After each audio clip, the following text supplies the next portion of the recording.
So listen, we are going to teach about right from verbs. Okay? এখানে দেখো কতগুলো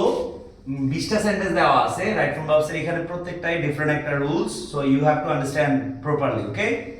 এখানে যেমন দেখো the teacher as well as কি আছে অ্যাজ ওয়েল এজ আছে তারপর স্টুডেন্টস আছে সো আমরা জানি along with together with accompanied by as well as and not excluding including with ঠিক আছে এদের পূর্বের সাবজেক্ট অনুযায়ী ভার্ব হবে তার মানে এই টিচারের উপর ডিপেন্ড করে পরবর্তী ভার্ব হবে এখানে টু বি দিছে টু বি মানে কি am is are was were এগুলো সো এখানে যেহেতু টিচার সিঙ্গুলার তাহলে এখানে কি হবে বলো না is হবে ঠিক আছে ওকে তারপর এটা হচ্ছে একটা রুলস তারপর সেকেন্ড রুলস হচ্ছে I got the book published আমরা জানি যে get এর পর যদি ব্যক্তিবাচক একটা অবজেক্ট থাকে এবং তাহলে টু প্লাস ভার্ব বসে কিন্তু get এর পরে যদি বস্তুবাচক একটা অবজেক্ট থাকে তাহলে কি হয় verb 3 হয় সুতরাং এখানে কি হবে published কি হবে এখানে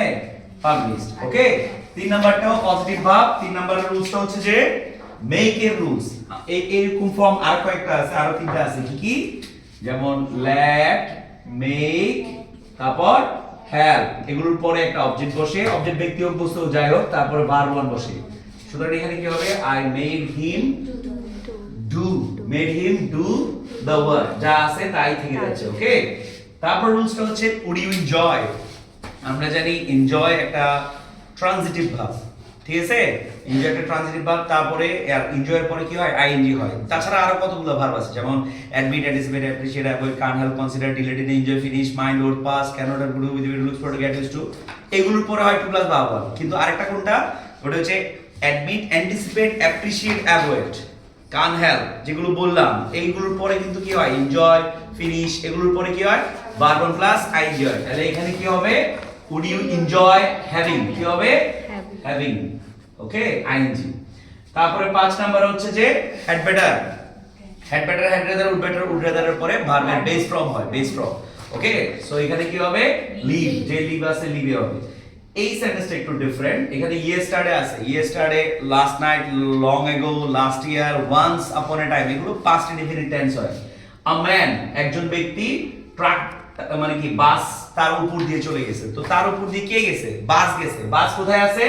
বাক্যের শেষে তার মানে অবজেক্টের জায়গায় আছে তার মানে সাবজেক্টের জায়গায় কি আছে আ ম্যান তাহলে ম্যান তো এই রানের কাজটা করে নাই সুতরাং এটা হবে কি প্যাসিভ তাহলে পাস্ট টেন্সের প্যাসিভ কি ওয়াজ ওয়্যার এর পরে ভার্ব 3 তাহলে রানের ভার্ব 3 হচ্ছে রান তাহলে ওয়াজ রান হবে এখানে যেহেতু সাবজেক্ট সিঙ্গুলার এরপর হচ্ছে যে স্কার্সলি হার্ডলি স্কার্সলি এবং নো সুনার এদের পরে হ্যাভ হতে পারে হ্যাজ হতে পারে হ্যাড হতে পারে রাইট তারপরে একটা সাবজেক্টের পরে ভার্ব 3 হয় ঠিক আছে সো হ্যাভ হ্যাজ হলে প্রেজেন্ট টেন্স হয় হ্যাভ হ্যাজ হলে কি হয় প্রেজেন্ট টেন্স সুতরাং এই রিং এর সাথে এখানে যেহেতু ফর্মটা আছে ওয়েন দ্বারা যুক্ত এটা কি হবে রিংস হবে ঠিক আছে তারপর হচ্ছে যে কন্ডিশনাল তো কন্ডিশনাল ভাবে অনেকেই অনেক কঠিন ভাবে পড়ে ঠিক আছে সো জাস্ট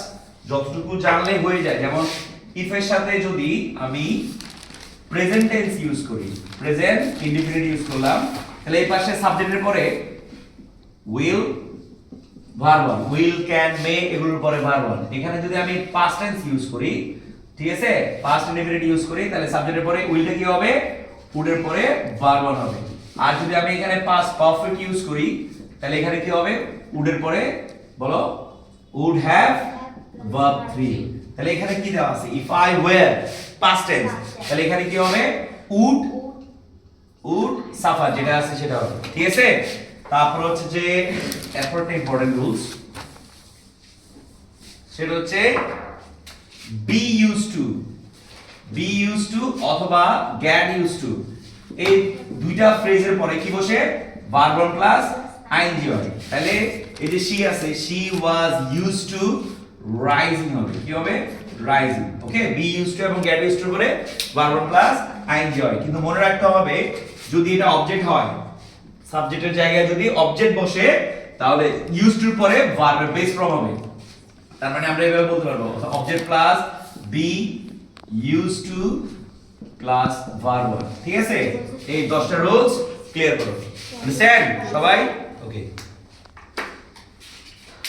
কেটে দাও